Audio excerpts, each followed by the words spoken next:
অদ্ভুত সব কাণ্ড ঘটিয়ে আদালত পর্যন্ত যাওয়া সেই রাশিয়ান মনিকা কবিরের উদ্দেশ্যই আলোচনায় থাকা, এমনটাই বলছেন কেউ কেউ।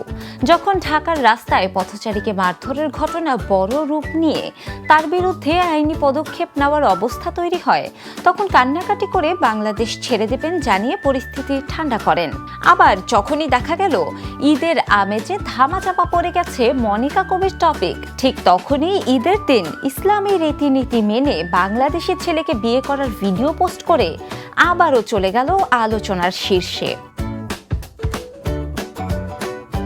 এরপর থেকেই চরম চর্চায় একটি নাম, মনিকা কবির।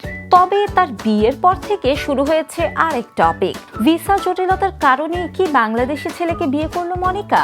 কেননা সে আইনি ঝামেলায় পড়তেই বেরিয়ে এসেছিল। বাংলাদেশে ওয়ার্ক পারমিট না থাকা সত্ত্বেও বিভিন্ন স্বনামধন্য ব্র্যান্ডের সাথে কাজ করে যাচ্ছেন তিনি। তার ভিসার মেয়াদও নাকি শেষ হয়ে গেছে।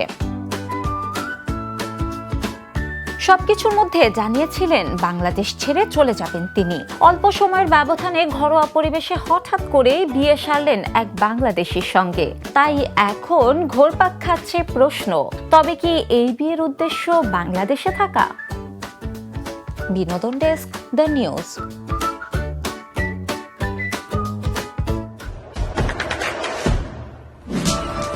দেশে দেশে সবার সাথে, দ্য নিউজ।